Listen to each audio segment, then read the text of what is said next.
Boa noite, pessoal. Tudo certo? Sejam bem-vindos. Meu nome é Gabriel Lavigne, sou gestor de comunidade aqui do Sebrae Cabos. E a gente hoje vai ter o nosso segundo webinar aqui com os dois feras aí, os dois Rodrigos, Rodrigo Mendes e Rodrigo Medo. A gente vai bater um papo aí, né, sobre internacionalização de startups. Eles vão trazer algumas situações aí reais do campo de batalha, de como é, né, quem já está no exterior, quem já está aí empreendendo e dentro desse mercado, sofrendo as poucas e boas aí que o mercado tem para mostrar para os negócios e entender um pouquinho como é que faz para operacionalizar lá fora, beleza? Ambos aí são da U Global, né? E já tem uma grande experiência aí com internacionalização. Então, vou deixar que eles se apresentem melhor do que eu apresentá-los, eles mesmos se apresentarem. Então, pode ficar à vontade aí para começarem e tocar o barco aí, beleza? Mendes, quer primeiro? É isso, você começou falando, segue. Vamos lá. Bom, o pessoal que deve estar assistindo aí já deve conhecer a gente, então vou fazer uma introdução rápida, até porque a gente vai falar pra caramba da gente hoje. Mas eu sou Rodrigo Medo, sou diretor da Globally, fundei a Globally em 2016, faz um tempinho já. Basicamente, o que a gente faz é ajudar empresas, né, empreendedores no processo de internacionalização. A gente hoje é uma empresa holandesa, mas também tem sede no Brasil, tem operação na Índia e tem histórias aí em vários países ao redor do mundo. A gente fala bastante sobre isso hoje. Além da Globally, eu também estou envolvido com vários projetos de internacionalização da União Europeia. A gente está agora tocando o Centro de Inovação da União Europeia na Índia, ajudando empresas da Europa a expandirem para a Índia. Além de estar envolvido em diversos outros aí, né, como facilitador de sessões para internacionalização, de missões, enfim. Então, bem envolvido nesse contexto aí. E a nossa ideia aqui hoje é bater um papinho sobre a nossa história, né? Vou deixar o Mendes puxar o barco aí. Mas é um prazer estar aqui com vocês hoje. Bom, pessoal, como vai? Bom estar aqui de volta. Alguns já nos conhecem, mas também uma introdução rápida. Sou Rodrigo Mendes, atuo há 12 anos diretamente no mercado de startups, empreendedorismo, desde incubadoras de empresa, ambientes de inovação, parques tecnológicos. Sou advogado internacionalista, eu sempre atuei também na área internacional. Sou investidor de startups e mentor, conselheiro, e desde outubro me uni ao Medo, na U Globally, e a gente vem trabalhando aí para apoiar as startups empreendedores a acessarem o mercado global e impactarem o mundo com as suas ideias, com os seus negócios. Nossa grande missão é essa: impactar e transformar o mundo apoiando as startups que queiram acessar mercados internacionais. E a gente vai falar hoje um pouquinho da nossa história, né? A gente sempre faz, quando faz um webinar, convida algum parceiro, alguma startup que fez o processo. Mas hoje a gente pensou em fazer algo diferente, até porque a U Globally, ela é uma startup em si e ela passou por todo esse processo. Então a gente vai fazer esse bate-papo interno, mas com o Omedo contando um pouquinho, né, da história, das dificuldades, das estratégias, tudo aquilo que a gente vem falando, né, em todos os webinars, em todos os encontros que a gente teve por aqui, na prática, como foi, como tem sido, e quais as estratégias e parceiros utilizados para fazer esse processo e como a gente pretende avançar no futuro. Então, vamos começar diretamente, e aí eu já jogo para o Roberto falar um pouquinho. Primeiro, antes de tudo, de onde surgiu a ideia de criar a U Globally? Vamos começar do começo mesmo. Né? Começo mesmo, né? A ideia de criar uma empresa para apoiar startups na internacionalização, acessar negócios, até porque eu acredito que isso tem a ver com o próprio processo de internacionalização da U Global. A gente o conceito da U Global por si só, ele já nasce global, né? Eu acho que é impossível a gente falar do conceito da U Global sem olhar para mercados internacionais, né? Mas como é que foi lá no começo, né? Eu tinha um outro sócio chamado Léo Shoa, que é diretor até hoje na empresa chamada Cultivatec, que presta muita consultoria para startup. E tanto o Léo quanto eu, a gente teve experiências de morar fora, né, em outros lugares. O Léo morou por 2 anos na China e morou um tempo também por 6 meses na Europa. E eu, quando conheci o Léo, estava voltando do tempo que eu fiquei no Canadá. Fiquei 1 ano morando no Canadá. E uma dor muito comum que a gente percebeu é que o brasileiro, quando está dentro do Brasil, ele tem a percepção de achar que o que a gente tem fora do Brasil é melhor do que existe no Brasil. Esse é o ponto zero da Globally, né? A gente parte dessa premissa, e da experiência dos dois, né, de também ter vivido isso, também acreditar nisso, né, muito tempo atrás, e ir para fora e perceber que não tem nada a ver, né? E a gente ir para fora, e é muito legal porque a gente vai validando isso conforme os anos vão passando, né? Só para vocês terem uma ideia, a gente faz um projeto com o pessoal do Rio, né? O Mendes também está envolvido nesse projeto aí. E no ano passado, no ProInterBio, a gente tinha um grupo com vários pesquisadores que estavam fora do Brasil. E eu lembro que eu falei um pouco sobre isso, e o pessoal começou a levantar a mão e falar, cara, é impressionante, em todo laboratório que a gente vai, o brasileiro é sempre aquele cara, né, aquela mulher que vai resolver o problema que ninguém mais resolve. Por quê? Porque a gente é um povo criativo, a gente é um povo proativo, inteligente, que consegue tirar, né, água de pedra quando ninguém mais consegue. E isso é uma constante que a gente vê do brasileiro fora, do perfil do brasileiro fora. E não é o que a gente acredita, a gente acha que a gente vai para fora com uma desvantagem em relação aos Estados Unidos, em relação ao povo canadense, em relação ao europeu, né, até mesmo muitos povos asiáticos. E essa foi uma frustração, né, e como o Léo já trabalhava com startups na época, na Cultivatec, a ideia era a gente ajudar, um conceito bem diferente, mas era ajudar startups do Canadá a virem para o Brasil usando estratégias de startup. Né? Então, quebrar um pouco a ideia de que a internacionalização é um processo difícil, né? A gente trazer esse processo tanto para empresas, né, que queriam vir para o Brasil, mas mais do que isso, para mudar um pouco essa mentalidade do brasileiro em relação a negócios internacionais. Né? Então, começava com uma via meio de mão dupla. Como eu estava no Canadá, acabado de voltar, a gente queria usar um pouco dessa conexão. E aí foi o ponto zero. Né? Acabou que a gente começou a empresa mesmo focando muito na parte de conscientização e de realmente tentar mudar a cabeça do empreendedor para mostrar que, né, apesar de eu ser uma startup, é possível hoje olhar para o mercado global. Esse foi o ponto zero, né? E eu acho que o grande diferencial que a gente traz ali foi, primeiro, né, ser um dos primeiros a estar abordando isso para pequenas empresas e startups no Brasil. E mais do que isso, que é trazer a realidade de uma startup para uma expansão internacional. Porque a gente acha que é muito difícil ir para fora. Né? A gente acha que a expansão internacional é um negócio que vai custar horas, né? Vai custar rios de dinheiro e que é para poucos. E o que a gente conseguiu fazer nesse processo foi simplificar um pouco. Né? Claro, existem coisas que a gente não pode deixar de analisar, mas a gente consegue deixar mais simples do que aquele papel do consultor que vai fazer 6 meses de pesquisa, entregar um livro desse tamanho e falar, olha, aqui estão todos os detalhes de 5 países, vale mais a pena você ir para cá. Você pensa em startup, 5 meses você mudou o modelo de negócio já 3 vezes, né? E a gente veio exatamente com essa ideia de mudar um pouco, né, esse conceito aí. Acho que uma pequena introdução aí de como que o negócio começou. Você tá no mudo, Mendes? Clássico. Básico. Mas, enfim, a gente, hoje, né, a U Global é uma empresa sediada na Holanda. Mas ela começou com você e o Léo aqui no Brasil, né? Então, assim, como é que foi esse começo? E aí o que motivou a fazer ela acabar buscando uma atividade fora do país? Como é que foi esse processo?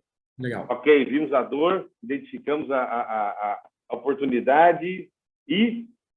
Cara, o que aconteceu? Foi bem engraçado, na verdade. A gente esbarrou no próprio problema que a gente queria resolver. A primeira coisa do Canadá, a gente já percebeu que ninguém queria vir para o Brasil. Essa foi a primeira validação que a gente tinha. Então, a parte de Canadá-Brasil, a gente já esqueceu. E quando a gente estava falando de mudar a cabeça do empreendedor brasileiro, era uma dor gigantesca conseguir fechar um contrato. Por quê?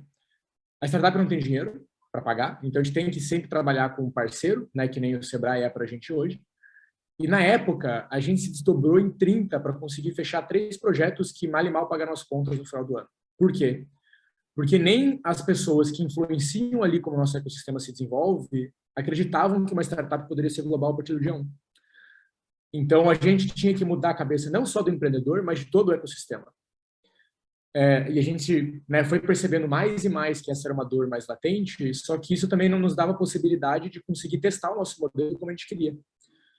E o que a gente percebeu foi, primeiro ponto, a gente vai continuar focando no Brasil, a gente nunca vai deixar de olhar para o Brasil porque a gente começou com esse objetivo, mas ao mesmo tempo, se a gente for testar tudo por aqui, vai demorar pelo menos 5 anos para a gente ter um modelo de negócio bacana né, tendo processos bem definidos, tendo testado de fato o modelo que a gente criou, porque simplesmente quem tinha que comprar, né, essa briga com a gente também não estava comprando.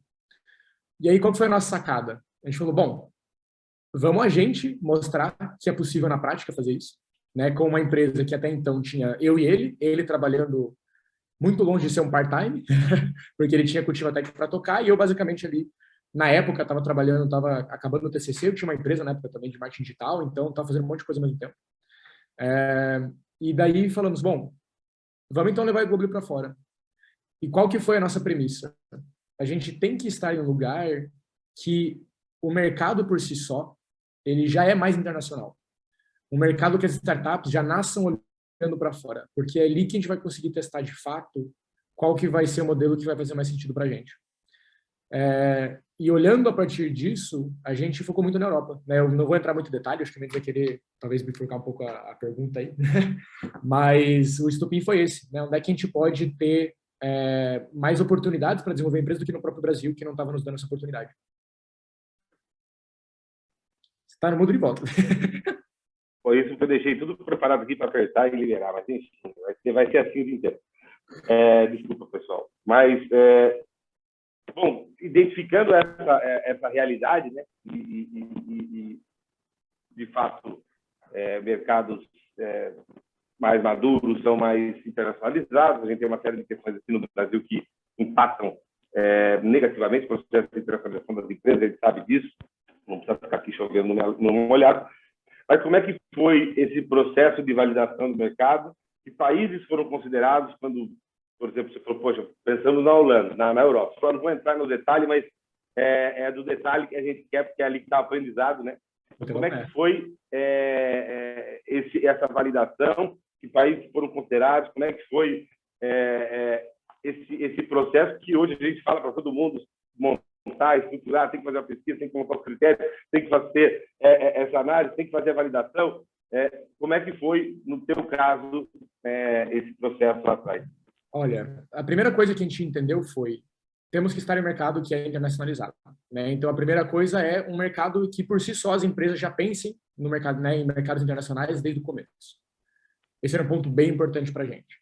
O segundo ponto era que, como eu precisava estar na Europa, a gente também tinha que conseguir um visto fácil, né? E trabalhando no mercado europeu, isso aqui é uma coisa que é importante para todo mundo saber, se eu sou uma empresa portuguesa, eu posso vender para toda a Europa. Se eu sou uma empresa holandesa, eu posso vender para toda a Europa como se fosse a gente vender do Rio de Janeiro para Amapá, sei lá.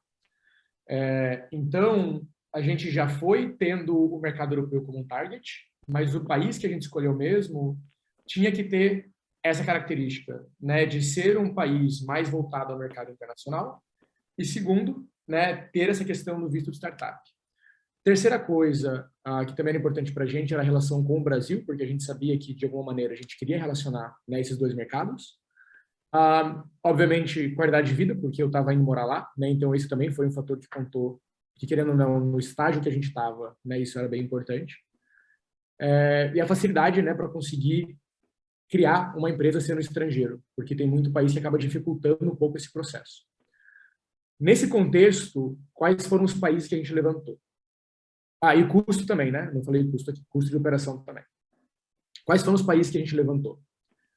Primeiro de todos, a Alemanha, porque é o maior mercado, né, ali da região. Então, para a gente era bem interessante ver. E era, na época, né, tirando o UK, o ecossistema de startups mais aquecido, né? Berlim estava na época sendo cotado como o próximo Vale do Silício, que nem todos os outros se nomearam depois.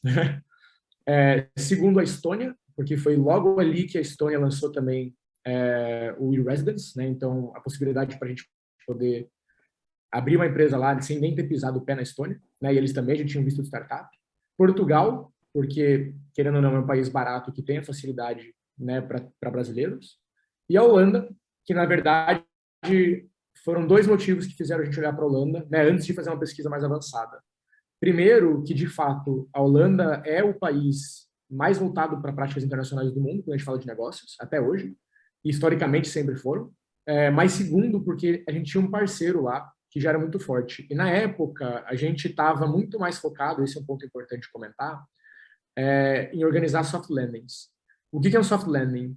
é basicamente um programa como se fosse uma aceleração, mas focada na entrada de mercado internacional para uma startup.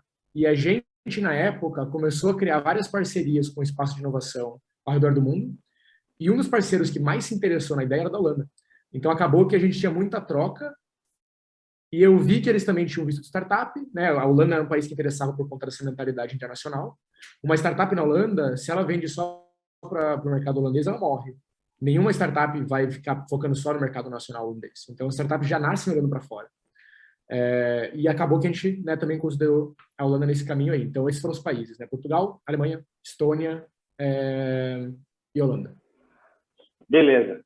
Tem esses países, tem os motivos para se chegar a cada um deles, né, e avaliar cada um deles. E aí, uma coisa que é prática, que eu acho que vale a pena, né, até para exemplo de como a gente faz o processo, como é que você avaliou e quais foram os pontos principais do porquê sim Holanda e por que não Alemanha, por que não Portugal, por que não Estônia, enfim, para poder fechar esse ciclo, né? Eu tenho os países, tenho os motivos que eu vou estudar cada um deles, e aí eu vou tomar a decisão e por que eu abandono um e decido pelo outro. Como é que foi esse processo para você? Olha, a primeira coisa que a gente fez foi se conectar com o mercado. Por quê? Algumas coisas você consegue, obviamente, por pesquisa, né? Então, eu conseguia saber o preço de incorporação, né? O preço e os detalhes para incorporar pela internet, não precisa falar com alguém. Mas os detalhes do mercado em si, é muito mais fácil conversar com alguém, né? E entender qual que é a dinâmica do mercado. Então, o que a gente fez? Eu entrei em contato, né, primeiro com esses parceiros que a gente já tinha, né? Então, a gente já tinha construído uma rede de espaço de inovação. Então, eu entrei em contato com a Betaí em Portugal, entrei em contato, né, com a Crossspring na Holanda e assim vai por diante. Entrei em contato com as agências de atração de investimento, né, que muitas vezes também tem contatos bacanas para passar para a gente e ajuda bastante, né? E fui entendendo como funcionava a dinâmica de cada mercado. E uma coisa que foi, eu diria, uma vantagem minha na época, é que como eu tinha recém terminado a faculdade, para mim era muito fácil sair e ir para lá. Então eu acabei indo para Alemanha, para Portugal e para Holanda. Acabei não indo para Estônia porque eu parei no meio do caminho, né? Mas eu tive possibilidade de experienciar também o ecossistema, né? E o que eu fui validando foi, primeiro, a Alemanha é um mercado muito nacional, assim como o Brasil é.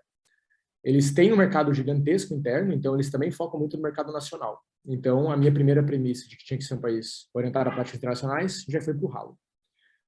Portugal, por mais que seja mais fácil para brasileiros, querendo ou não, ainda é o país mais pobre da Europa Ocidental. E por mais que tenha todo esse burburinho ao redor de startups, ele é um mercado difícil. Porque tem poucas pessoas, está exaurindo o talento, né? Então, está muito difícil para as empresas que estão lá de conseguir talento de fato. E é um país tão burocrático quanto o Brasil. E uma questão pessoal para mim lá também foi o português, né? Eu, apesar de ser mais fácil, eu não queria morar fora. Se fosse para morar fora, eu não queria um lugar que fala português, né? Eu queria um desafio maior. Então, para mim também contou bastante. E nesse meio do caminho, eu falei da Estônia, né? Na Estônia, apesar de ter o nome, né, Estônia, agora todo mundo conhece como um país referência na parte digital, ainda é um país muito pequeno, é 1.300.000 pessoas. Então, é um mercado interno muito pequeno, que é, de certa maneira, uma vantagem porque elas têm que ir para fora, mas não é um mercado tão competitivo ou empresas tão competitivas quanto tem nos outros países que a gente estava analisando. E tem um órgão do governo lá que faz muito do que a gente faria. Então, analisando o mercado, a gente percebeu que a gente não teria tanta aderência como a gente teria nos outros países nesse caso. E nesse meio tempo, eu continuei conversando, né, com o pessoal da Crossspring, que acabou virando a nossa sócia, e olha que legal, esses caras, eles tinham acabado de aplicar para um projeto da União Europeia chamado Soft Landing, para fazer exatamente o que a gente queria testar, com tudo pago pela União Europeia. E aí, a hora que eu conversei com ele pela primeira vez, que eu fui para a Holanda, fui no escritório do Maurice, né, que é nosso sócio hoje, ele sentou na mesa e falou assim, cara, vamos lá, você é bem holandês direto ao ponto.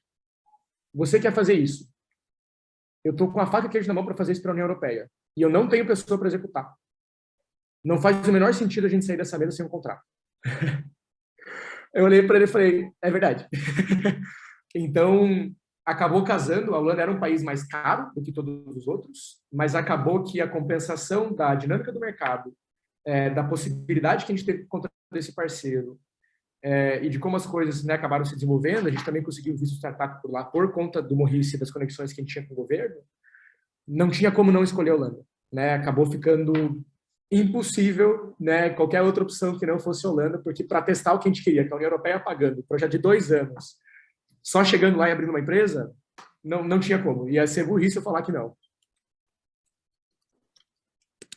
E tem que ser assim, né? É engraçado que a gente fala de pesquisar no mercado, validar, conectar, falar com parceiros. E, assim, enquanto tem dúvida de qual país não tá decidido. E não dá para tomar decisão. Até porque quando você conheceu todos eles, você percebe qual é o destino mais lógico, não tem como fugir dele, né? Interessante. Agora, qual que é o papel do parceiro nesse processo de validação, de tomada de decisão? Né? Já que você falou, né, tá aí no Portugal, né, e outros parceiros que você tinha. E como é que é o processo de lidar com um parceiro para conseguir chegar, conseguir as informações? De repente, um parceiro que começa com um parceiro de negócio que está fazendo uma ponte, acaba virando um sócio, pode virar um sócio, isso é muito comum, a gente sabe disso. Enfim, como é que você vê esse processo a partir da sua experiência? Olha, eu acho que o primeiro ponto que a gente já tinha muito em mente é que a gente sabia que a gente não sabia um monte de coisa. O que eu quero dizer com isso? Beleza, a gente trabalha com internacionalização, mas eu não posso dizer que eu sei tudo sobre Portugal, sobre Estônia, sobre Alemanha, sobre Holanda, sobre a França, sobre... Não tem como. Porque tem muita coisa que a gente só aprende na prática estando no país. E aí o que acontece? A maioria dos erros quando a gente fala de internacionalização, que é uma empresa chegar no mercado achando que eu fiz no Brasil e vai dar certo aqui. E não é assim que funciona. Então, o primeiro ponto para a gente era ter essa pessoa que ia ajudar a gente a traduzir o mercado. Né? E o que eu quero dizer com traduzir o mercado? É entender o que a gente faz e como que a gente pode adaptar aquele modelo para um contexto local, né? No nosso caso, Europa. E foi a primeira coisa que a gente já conseguiu, a gente já chegou com a faca e queijo na mão por isso, né? Porque a gente já chegou com um projeto com 4 países, que era o Soft Landing, trabalhando com empresas da Europa inteira. Né? Então, eu já tinha um parceiro ali para ajudar a gente a traduzir um pouco desse contexto, né? E que já trouxe para a gente uma oportunidade comercial que eu não teria nunca fazendo sozinho. Ainda mais no estágio que a gente estava. A gente mal começou, a gente tinha feito 3, 4 projetos até então. Eu não tinha como fazer sozinho. Eu não tinha nome, a gente não tinha experiência, a gente não tinha nada disso. Né? Então, para a gente foi muito, né, abrir essas portas e desbravar, né, traduzir um pouco do modelo de negócio que a gente pensava no Brasil para entrar também no mercado europeu. Beleza. Aí a gente está avançando no processo. Então, eu já validei, eu escolhi o meu mercado, consegui até um parceiro e vou para aquele mercado. Decidido isso, quais foram esses primeiros passos? Né? Qual foi a estratégia utilizada para a entrada? Como é que foi? Ok, beleza. Quando eu estou aqui no Brasil, sentado no meu escritório, pesquisando tudo, é tudo muito legal. Fiz uma viagem, vi em loco, conversei com muita gente, voltei. Agora eu vou respirar fundo, assinar um papel e vou de verdade. Como é que é esse sair da inércia, começar a fazer o processo? Como é que foi os primeiros passos e qual foi a estratégia que você utilizou para fazer isso?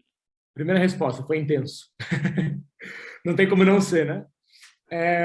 Mas no nosso caso, como a gente era uma empresa muito pequena e muito inicial, a gente não tinha possibilidade de ter muitas escolhas de estratégia. O que eu quero dizer com isso? Eu não poderia, por exemplo, simplesmente tentar fazer, bom, no nosso caso impossível que é serviço, mas um licenciamento nunca funcionaria. Né? Uma exportação indireta ainda seria difícil porque a gente tinha pouco tempo de mercado.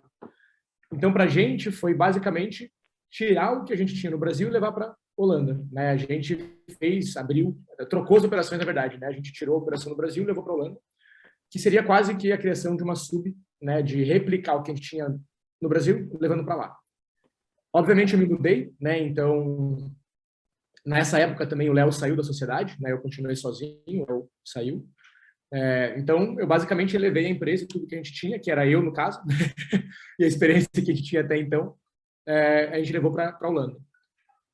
Então, foi basicamente começar do zero mesmo, né? Eu posso dizer que 95% da nossa jornada até agora aconteceu, né, nesse processo aconteceu na Holanda, né? E o que deixa, obviamente, o processo muito mais difícil do ponto de vista pessoal, porque envolveu mudança, eu tive que gastar, né, as minhas economias, até então eu tinha acabado de me formar, então eu não tinha dinheiro. Eu vendi meu carro, vendi a minha guitarra, vendi as coisas que eu tinha em casa para ir, né, e ter uma sobrinha de dinheiro, porque não tinha como. E a gente também conseguiu captar, não era nem nosso objetivo, mas a gente acabou captando também, né, dinheiro com esse sócio novo para poder sobreviver, né, os primeiros meses, que veio junto com esse dinheiro também da União Europeia, né? Então a gente fez isso, a gente captou investimento, a gente levou a empresa para lá, né, para começar os primeiros passos. Chegando lá, o que a gente fez? Né, primeira coisa, assinamos um contrato com o investidor, né, esse novo sócio. Tendo contrato com o novo sócio, a gente abriu a empresa já com ele sendo, né, sócio também. E, em paralelo, já foi lidando com as coisas, os projetos da União Europeia, né, que estavam começando por ali. Então, a gente chegou com um cliente que não podia ser melhor do que a União Europeia. Né? A gente começou com os 2 pés direitos, nesse caso. E a partir dali a gente começou a executar, como se estivesse realmente começando uma empresa do zero. Né? Ao invés de a gente fazer no Brasil, a gente fez na Europa. E foi muito mais fácil, tirando a parte pessoal de me mudar, foi muito mais fácil do que ter feito no Brasil, porque eu não teria uma oportunidade tão grande quanto essa se estivesse no Brasil. Agora, a gente, né, enfim, decidiu, foi para lá, mas você não foi sozinho, né? Não só por questão do sócio, mas para poder chegar, teve algum tipo de suporte? Você buscou algum tipo de entidade, de governo, de associação, algum modelo de organização que apoia e faz suporte para uma empresa que está chegando no outro país? Como é que você chegou a eles, né? Se você usou, como é que você chegou a eles? Quem foi e como é que foi esse processo todo de ter um agente, uma organização fazendo esse apoio? Cara, foi incrível. Eu vou contar uma história para vocês que eu fico arrepiado até hoje quando eu conto, que é muito engraçada e bizarramente verdade. Antes de ir para a Holanda, eu já tinha, né, a noção do Startup Visa. Só que quando eu comecei a falar com o Maurice sobre a ideia do startup, a gente não sabia direito como funcionava e ele tinha que se cadastrar no governo. Então, eu mandei uma mensagem na caixa de contatos do governo. Sabe aquela caixa do site que ninguém nunca responde, ninguém nunca vai... Sabe? Conhece, né? Aí, o que aconteceu? Mandei essa mensagem lá, pensando, ninguém nunca mais vai me responder, né? Não tem como, ninguém nunca vai me responder. E foi exatamente um dia antes de eu apresentar a minha pré-banca do TCC. O que aconteceu? Mandei mensagem falando, oi, meu nome é Rodrigo, tem uma empresa chamada Global, a gente quer levá-la para a Holanda, e eu queria um facilitador que eu estou conversando e queria saber como funciona para a gente se cadastrar. No outro dia de manhã do Brasil, eu apresento meu TCC, o pessoal sai para fazer a avaliação da banca e um número escrito mais 31 me liga. Aí eu olhei e falei, o que é isso? Né? O pessoal da TIM está inovando, né? para conseguir ligar. Atendi, e aí o cara falou, oi, aqui é o Rutger, do governo holandês. Eu recebi a tua mensagem pelo site, achei o conceito de vocês muito legal e eu quero vocês na Holanda. E eu olhei e falei, quê? Aí eu esperando o pessoal, né, vir, eu falei, cara, eu não tenho como falar agora, eu estou apresentando a minha tese, eu não tenho como, o pessoal está entrando aqui para me dar nota. Você pode me ligar depois? Aí ele falou, tá bom, sem problema, desligou. Eu falei, bom, já era a minha chance, né? Nunca mais vou falar com ele. Passou umas 2 horas, o cara me liga de volta, falou, Rodrigo, é um horário bom para você conversar? E esse era o governo nacional da Holanda. É uma agência do governo da Holanda responsável pela atração de startups para o país. E eu, impressionado, falei, posso? Aí ele me explicou todo o processo. Ele falou, olha, a gente faz assim assim para receber o visto, a gente tem vários facilitadores, eu posso te conectar com todos eles, que são basicamente os atores de inovação da Holanda, credenciados pelo governo para poder dar o visto para as startups. E ele falou, olha, veja quem faz sentido, a gente pode conectar, mas se você quiser seguir o processo com essa empresa que não é cadastrada, ele pode falar comigo, a gente vai se cadastrar, né? A gente cadastra ele e ele pode te dar o visto se vocês chegarem num acordo. Cara, e ele me passou uma lista com os principais atores de inovação da Holanda, falando, olha, veja aí quem faz sentido. Aí eu fui, falei com uns 2, 3, ainda achei que não fazia sentido para mim, o contrato que a gente tinha com a Spring era muito melhor. E conseguimos entrar. mas para você ver, eles falam que eles estendem o tapete laranja, né, para quem quer entrar lá. E é isso mesmo, os caras me ligaram 2 vezes, vindo atrás, falando, cara, eu quero que você venha para a Holanda, é assim que funciona, tá aqui, fala com tal pessoa, como se eu fosse, eu cheguei sentindo um rei, sabe? E é muito legal isso, porque não é comum a gente no Brasil pensar que existe esse tipo de suporte. Porque vamos combinar que a gente não tem uma boa experiência quando a gente fala de suporte do governo, né?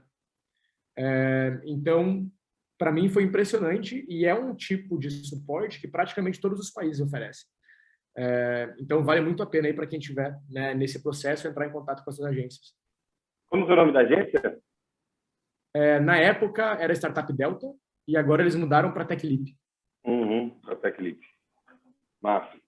Você chegou a ter contato com o pessoal da agência mesmo, da Netherlands Foreign Investment Agency ou alguma outra entidade governamental? O TechLeap é o parceiro dele para fazer isso, né?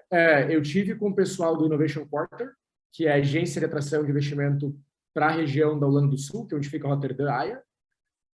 Mas foi basicamente a mesma história, assim, eles tinham as mesmas conexões ali e tal, então não foi... Eles ainda são muito úteis, eles estão cada vez mais especializados, o que é muito legal, mas na época, para o meu caso específico, que era uma empresa basicamente de serviço, focada em internacionalização, sem ter um setor muito mais específico, não foi tão útil. Mas para outras empresas, setor de hortifruti, por exemplo, setor biotech, setor marítimo, né, de porto e tudo mais, os caras são incríveis.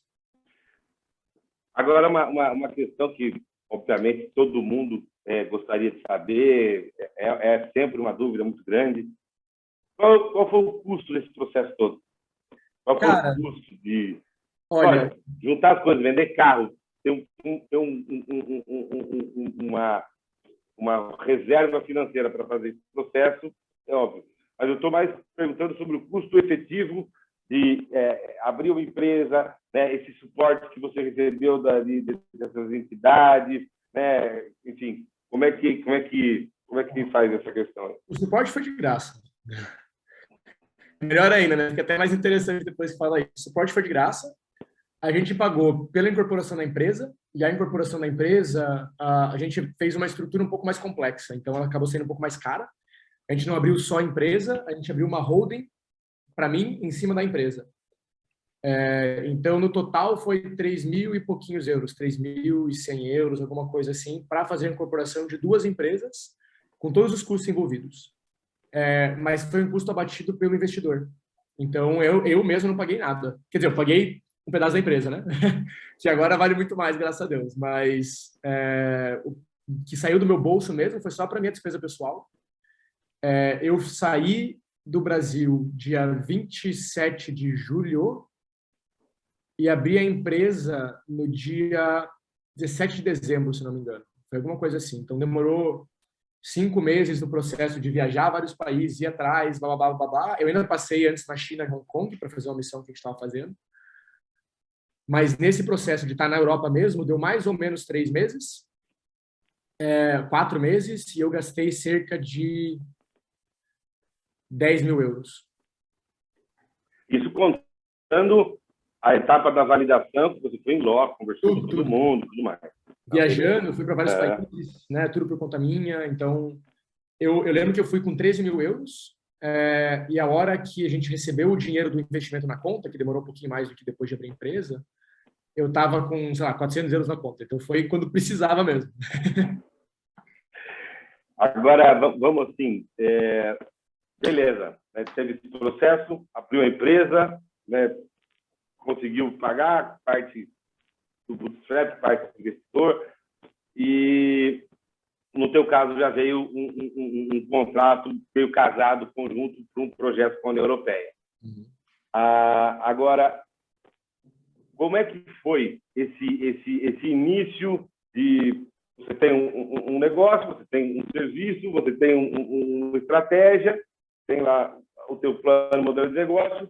Como é que foi levar isso, né, para... Obviamente, eu ia falar de língua, mas, enfim, na Holanda tudo é inglês, então facilita um pouco. Mas como é que foi o brasileiro começar a andar nos ambientes de inovação holandeses e europeus apresentando um serviço e uma atuação, e aí se conectando depois com os governos, enfim.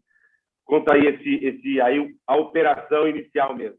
Cara, por mais incrível que pareça, a gente foi muito bem aceito. Eu cheguei, apesar de tudo, pensando, cara, eu sou um cara novo, um brasileiro vindo falar de internacionalização na Europa, né? Qual que é a moral que eu tenho num país desse? E era o contrário, a reação era, caramba, um brasileiro vindo aqui falar de internacionalização, que bacana, você tem um contexto muito grande, né? Eu também já tinha vindo fora, enfim. Então, a aceitação no geral era sempre muito boa, e foi uma época também, são quase 6 anos atrás, que a conexão de hubs internacionais estava ganhando força. Então, você não tinha ainda, como tem hoje, vários networks que promovem esse tipo de interação, e mais do que isso, incentivos e programas que, de fato, fazem conexão entre, né, atores e startups internacionais. Então, o nosso conceito em si, ele sempre foi muito bem visto.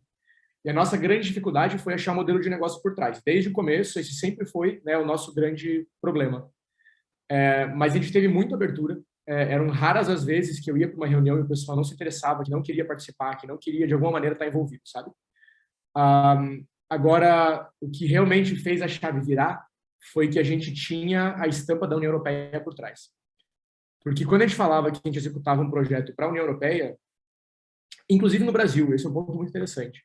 Depois que a gente saiu do Brasil, né, ficando um ano batendo cabeça, tentando fechar a conta e não conseguia, fechamos um contrato com a União Europeia, no Brasil o pessoal vinha correndo atrás da gente. E aí eu falei, vou cobrar mais caro, vocês não quiseram vir antes, agora a gente está pagando mais caro, né?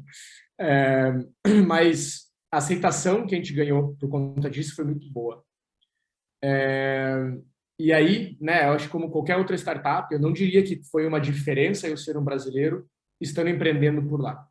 Eu diria que assim como o holandês também tem dificuldade, a gente teve dificuldade em modelagem, crescimento, né, etc, etc, etc, mas não foi algo que eu possa dizer, pô, ser brasileiro nesse caso foi mais difícil.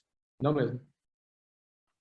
Agora, você tocou num ponto interessante, nós vamos chegar lá, mas antes eu quero falar de uma questão, porque, né, você acabou tendo o cartão de visita de vender para a União Europeia, né, para a European Commission, né, os grandes projetos que a União Europeia tem.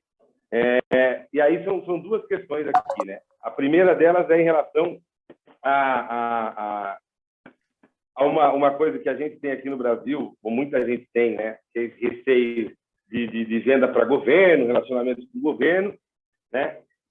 E você já chegou lá com um desse e depois cresceu, inclusive, fazendo esse tipo de relacionamento.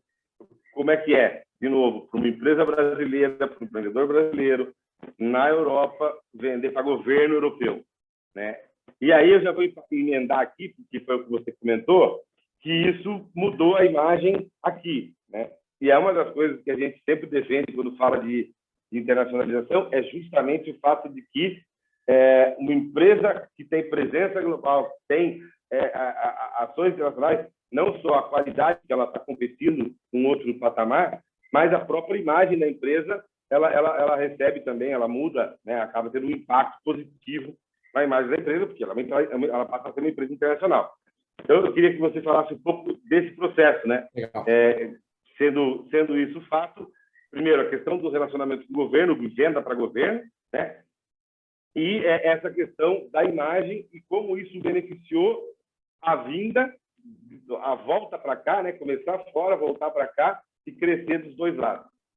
Cara, eu acho que uma coisa que me impressionou muito também, o fato de da empresa ser holandesa, né, e não o Rodrigo ser holandês, ainda, inclusive, tira a nacionalidade esse ano, se Deus quiser, mas o fato da empresa ser holandesa fazia com que eles me tratassem de igual para igual. Isso na Holanda, isso em Portugal, isso, cara, em qualquer lugar. A Europa, por si só, é uma região muito internacionalizada. Por quê? São países pequenos e é uma região que você tem livre trânsito entre pessoas. Então, nas principais regiões, é muito comum você ver pessoas do mundo inteiro.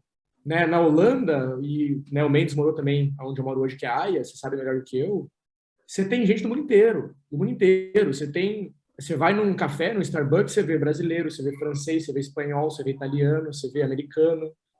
Então, eu nunca senti que isso foi um empecilho. né? E o fato de a gente ser uma empresa holandesa é uma ótima porta de entrada, porque a Holanda é muito bem vista em todo lugar da Europa, né? Todo mundo gosta de fazer negócio com holandês. É diferente, por exemplo, de um alemão, que são mais, né, muito mais estruturados, que o pessoal tem um pezinho atrás, né? O holandês é muito bem visto e eles são comerciantes internacionais, historicamente falando. Então, o fato de ser uma empresa holandesa abriu muita porta para a gente nesse sentido. E por mais incrível que pareça, o mais difícil nesse caso era fazer negócio com a Holanda. Porque aí eles queriam falar holandês, né? Os documentos e tudo mais são em holandês e eu não falo holandês até hoje. Então acabou que foi um dos governos mais difíceis de me relacionar, mas nunca me trataram mal. Era mais questão burocrática interna, que eles tinham que fazer coisa em holandês por ser uma empresa holandesa, do que qualquer outra coisa. Agora, na questão vinda para o Brasil, isso foi, eu acho que no nosso caso, isso funciona para todo mundo, tá? Isso é uma verdade universal. Você começou a vender para fora com uma empresa brasileira, você vai ganhar autoridade de mercado brasileiro. Mas no nosso caso, foi o dobro, porque a gente mostrou na prática o que a gente faz. Né? E isso, a gente se vendia como um case de sucesso. Porque o nosso pitch de vendas começou a ser, olha, lembra que você falou para mim que internacionalização não fazia sentido para uma startup? Eu saí sozinho, em 3 meses eu fechei um contrato de 2 anos com a União Europeia. O que as startups que estavam aí nos últimos 3 meses fizeram? Né? Então, um pouco arrogante, beleza? Mas é verdade, né? E foi realmente o que aconteceu. E a partir dali, a gente percebeu que a gente ganhou muita notoriedade mesmo no mercado brasileiro. Né? A partir dali, a gente conseguiu se relacionar muito mais fácil, desde governos brasileiros, né? A gente, claro, são modelos diferentes do que a gente faz na Europa, mas a gente começou a ter também, né, um envolvimento maior. Sebrais, espaços de inovação, parques, aceleradoras, todo mundo começou a gerar, né, ou ter essa atenção do que a gente estava fazendo, porque de fato foi um case de sucesso mesmo. E foi muito legal porque uma coisa ajudava a outra. Porque querendo ou não, por mais que, e isso talvez seja um diferencial nosso, é um ponto importante também de falar, mas a gente ter um cliente no Brasil que ia expandir para algum outro lugar é uma validação muito próxima do que eu conseguia ajudar uma pessoa desse lugar a ir para outro lugar. Porque por mais que a realidade seja diferente, o processo é o mesmo. Né? E a gente tem que ter, sim, um pouco mais de contexto local, da onde a empresa vai, da onde a empresa é, desculpa, e obviamente sempre vai ter da onde a empresa vai. Então, no nosso caso, todo projeto que a gente fazia é uma validação que poderia ser também usada em outros países. E às vezes não é o caso, por exemplo, se você fala de uma empresa fintech, né, que tem sistemas bancários muito diferentes em diferentes países. Você funcionar na Alemanha, com certeza não quer dizer que você vai funcionar no Reino Unido, que são sistemas muito diferentes. No nosso caso, a gente não tinha esse problema.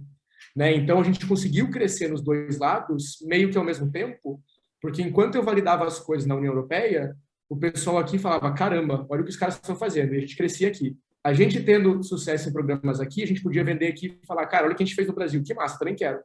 Né? E a gente foi trazendo esses dois juntos, e é o que a gente faz até hoje. Né? E aí acho que é até legal, Mendes, envolver você também, né? Claro, a gente está falando aqui um pouco da nossa história, mas o Mendes acabou, né, cara, graças a Deus, por sorte do destino, a gente acabou se encontrando no meio do caminho, mas o Mendes conheceu a gente nesse trajeto, né, e eu acho que é até legal mencionar um pouco, porque o Mendes, na época, estava trabalhando também em um dos espaços de inovação, e foi isso que chamou a atenção dele também, né, essa vivência, essa história, né, a gente conseguir trazer um pouco da prática disso, né, para as empresas e ver o quanto isso faz de fato a diferença. Né? E aí, juntos agora, e aí acho que é até legal a gente inverter, mas eu deixa eu falar um pouquinho sobre isso antes, já dar a bola para o próximo assunto.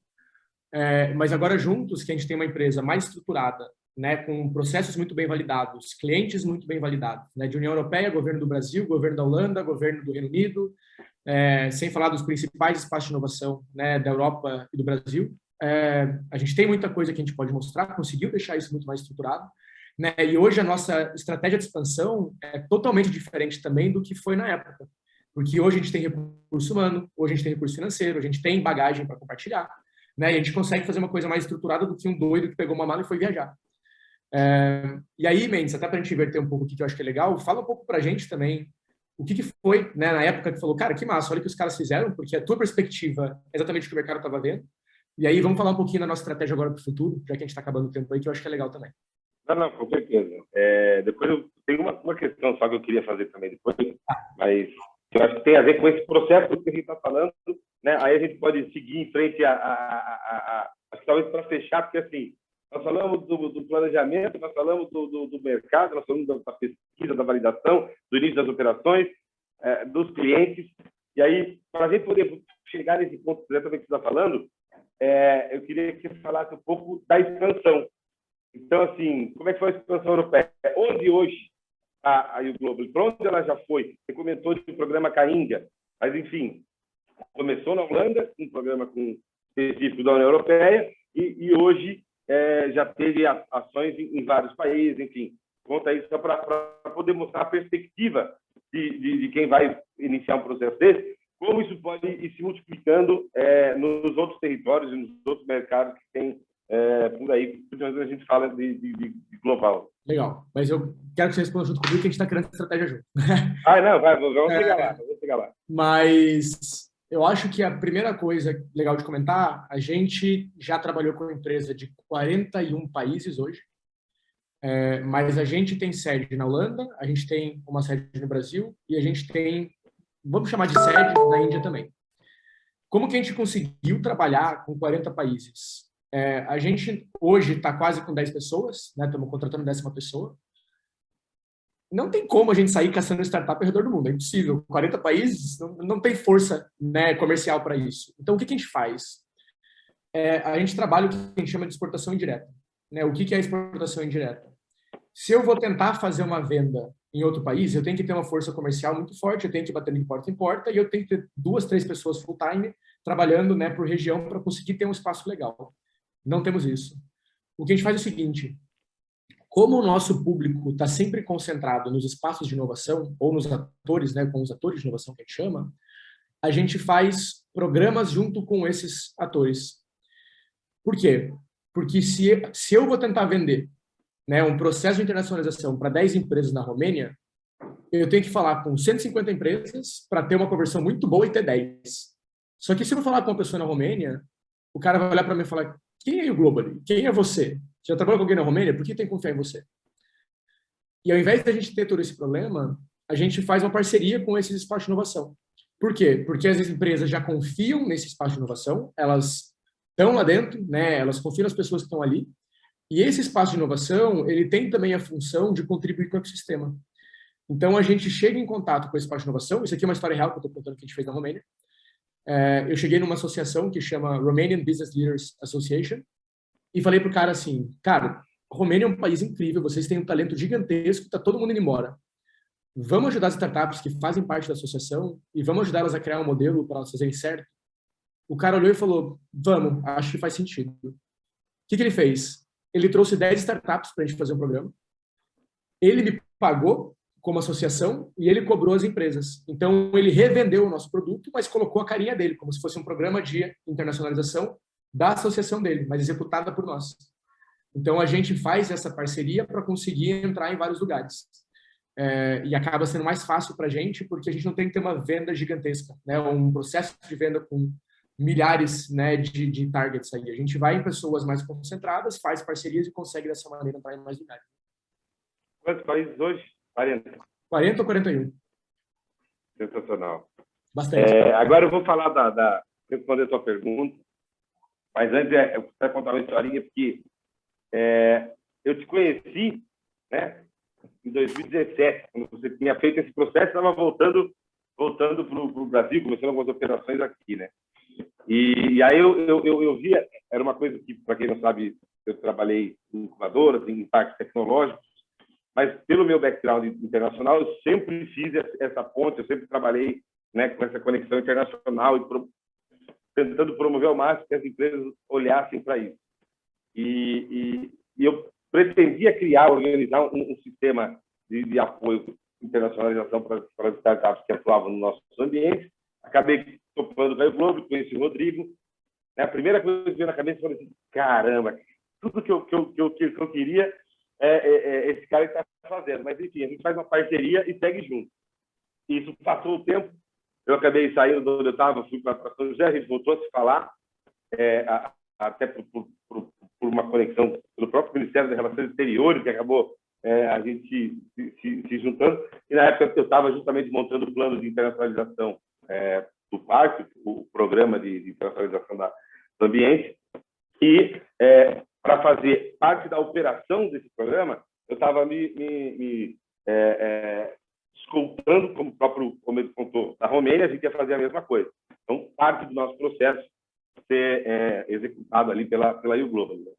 Enfim, a gente foi avançando, conversando, e calhou que no fim assim, eu via esse know-how, eu via que a experiência estava crescendo, eu via que era uma empresa que tinha nome, já estava bem posicionada na Europa, estava ganhando espaço e respeitabilidade também no meio nacional, principalmente com agentes e atores interessantes do grande ecossistema nacional, né? E a gente já estava avançando, foi mais ou menos quando eu saí do parque, né? E eu tinha brincado uma vez, num dos papos nossos, que, né, um dia ainda eu sairia, ficava sócio, ia ganhar dinheiro com ele.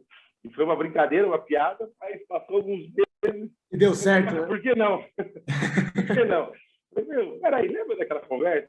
Enfim, e aí acabou que a gente uniu forças e aí desde o final do ano passado a gente agora sócio trabalhando juntos, né, nessa estruturação. E aí agora a gente ampliou as ações que fazia, né, até por um know-how meu que eu já tinha de atender diretamente as empresas, de trabalhar com as empresas no processo, né? A gente trabalhava mais via esses parceiros, né, e atuando na qualificação e na estruturação, suporte e uma consultoria adicional para a empresa poder seguir. E eu trabalhava diretamente com as empresas. Então, a gente trouxe mais esse serviço. Eu, de 12 anos atuando nos ecossistemas de inovação, sendo diretor de associação, tendo ligação, né, com o ecossistema brasileiro e de fora, acabei trazendo também esse olhar dos ambientes de inovação. E aí a gente juntou essas duas forças para seguir em frente, né? E aí agora a estratégia é justamente ampliar as ações, né? Não só consolidar a U-Global como principal ator de internacionalização do Brasil, que vem de toda a história que o Omedo construiu até agora, mais o know-how, a própria qualidade das entregas e o reconhecimento de que, de fato, a gente faz isso, tanto nacional como internacional, e a gente passa a expandir para outros mercados e outros ambientes, né? O foco sempre acabou sendo Europa e Brasil, agora a gente já está olhando para a Ásia, a gente está olhando para esforços nos Estados Unidos, né? A gente tem aí algumas ideias e oportunidades em América Latina, né? E o que a gente busca é cada vez mais ser global, né? E o próximo passo, se tudo correr bem, é montar subsidiárias em todos os continentes, ter um escritório em cada um, fazendo exatamente isso em todos os lugares. É para onde a gente vai. Eu acho legal, Mendes. Continuar aplicando aquilo que a gente fala e, né, mostrando que a gente vai fazer aquilo que a gente diz para o pessoal que tem que fazer, né? Mas todo com estratégia, com planejamento, com direcionamento, né? Nada simplesmente vou ver o que eu vou fazer, né? Pensando muito, tentando se conectar com os parceiros que vão fazer esse procedimento e a gente conseguir expandir, com certeza. Com certeza. E o que eu acho legal até de a gente pontuar, eu sei que talvez tenha ficado claro entre linhas, mas é legal porque eu sei que quem vai estar assistindo a gente aqui também está em diferentes estágios. E vocês foram vendo aqui que em diferentes estágios da Global a gente foi trabalhando diferentes estratégias. Por quê? Porque era o recurso que a gente tinha na época.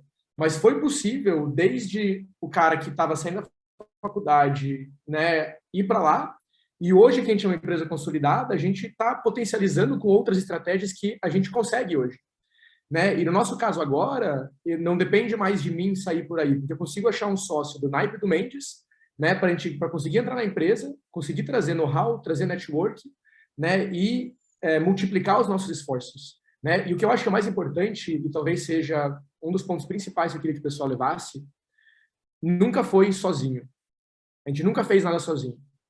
Eu tive ajuda lá no começo, né, do pessoal indo para a Holanda, a gente teve ajuda dos parceiros que trabalham com a gente para entrar em todos os países que a gente entrou, e eu tenho ajuda hoje do Mendes, né, obviamente para fazer as coisas na América Latina, mas que no futuro também, né, em outros lugares. A gente vai ter também outros sócios que vão ajudar a gente no Canadá, que vão ajudar a gente na Índia, que vão ajudar a gente, né, no lugar que a gente for. Então, para quem estiver nesse processo, eu acho que até dá um quentinho na alma saber que você não precisa passar por tudo sozinho, né? E você consegue achar pessoas que têm uma visão parecida, que acreditem no que vocês fazem, né? Para juntar forças e, de fato, né, facilitar o processo aí para a gente. 2 pontos importantes aí, né, para a gente talvez começar a fechar. Exatamente. Agora fiquei até emocionado aqui. Mas, enfim, eu acho que assim, né, é muito do que você colocou mesmo. O processo não é simples, o processo não é fácil, mas é importante ter um planejamento, uma estrutura e um suporte para fazer cada uma dessas etapas. Não precisa começar gigantescamente e de forma complexa, dá para simplificar ao máximo, a gente sempre bate nessa tecla, do criar o Lean Internationalization, ou fazer um processo de hackear o processo do sistema para ser mais ágil, menos risco, menos custoso, menos tempo. Então, o importante é ter essa visão, né? E obviamente, buscar os apoios, né? Eu acho que de tudo que a gente falou aqui, para quem está começando, acho que o principal ponto que o Olmedo falou foi quando eu perguntei quanto custou. E aí falar assim, falar com a agência de governo que me estendeu o tapete laranja, fez tudo para eu poder estruturar, foi de graça. Isso é assim, né? O mercado internacional, para quem não está acostumado, ele é baseado na confiança e ele é baseado na reciprocidade. Então, esse os princípios básicos aí até do próprio direito internacional público. Assim. A gente trabalha na confiança e na reciprocidade. E é muito... todos os agentes, todos os governos têm interesse de ter empresas nos seus territórios. Os governos têm interesse que as empresas expandam e sejam internacionais, que obviamente retorna para o próprio país. Então, a gente tem que usar esses atores e esses agentes para fazer com que a gente consiga avançar no nosso processo de internacionalização, atingir o nosso objetivo nesse processo. E aí eu ia terminar, Olmedo, perguntando para ti, agora que a gente falou, né, da história, do processo, do atual e do futuro, né, para fechar aí alguma recomendação ou alguma dica que a gente talvez não tenha falado, mas alguma consideração que você acha importante ser colocada aí? Cara, eu acho que eu vou fugir um pouco da parte do negócio.